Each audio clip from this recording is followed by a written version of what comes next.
Welcome back to the Survival Gardener Minute. I'm David the Good. Today's question has been asked of me very many times, so many times that I'm just going to answer it right here. And this will be what Mart Hale called my FAQ, okay? I'll just point people to this video. The question is, why don't you deep mulch? Why don't you deep mulch? Why don't you mulch your gardens heavily? Well, let me tell you something. I have big gardens. Deep mulching, lasagna gardens, that sort of thing, that's great for a small garden. Makes a really nice garden space, builds the soil up, puts a lot of organic matter in there. It's very nice, you know, suppresses the weeds. It's a good way to take a little piece of lawn and turn it into gardens really quickly. But I'll tell you, when you're dealing with a large space, you don't want to deep mulch. You don't see farms that I've ever seen deep mulching big areas because it's insane. Think of how many trees you would have to chop down to cover a large farm area, or how much material you would have to cut and bring in.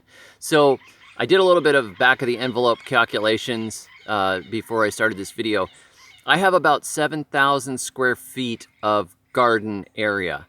It's not all intense garden beds. You know, there's some yams planted underneath a mandarin tree, and there's some areas where there's some broadly spaced papaya and melons and that sort of thing. But roughly, in order to cover that area with mulch, I figured out I would have to have 500 wheelbarrow loads to cover it to 6 inches of depth.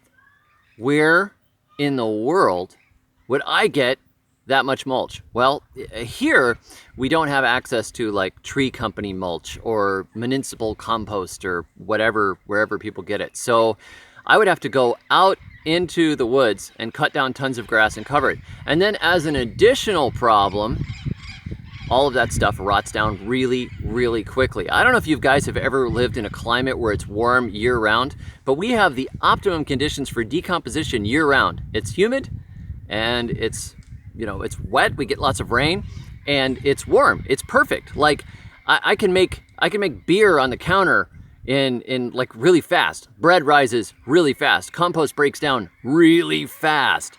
Stuff just happens quickly. We get really quick germination. We get really quick molding of stuff. You know, you leave your laundry in the washing machine for a little while and it will get moldy. It's ridiculous. So if I were to spread, you know, all of those wheelbarrows of grass or brush or whatever leaves that I drag out of the woods over these garden beds, it would be gone again.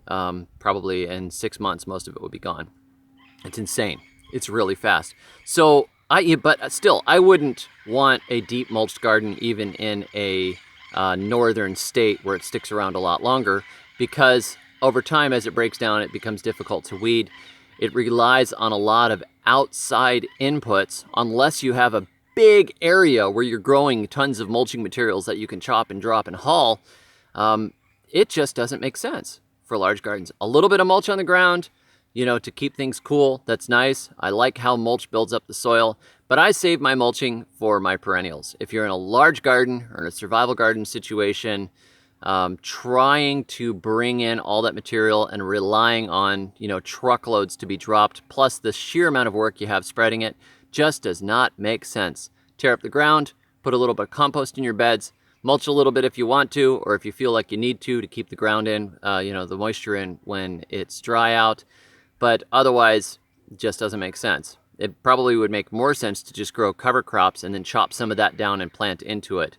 But that's something to experiment with on another day. Right now, I'm growing tons of food and I just cannot do the deep mulch thing. I will not do the deep mulch thing. And as much as I like the philosophy of no-till, I don't believe in it. So thanks for watching. Be sure to stick around and like and subscribe. I'm going to be doing these things right on through the apocalypse.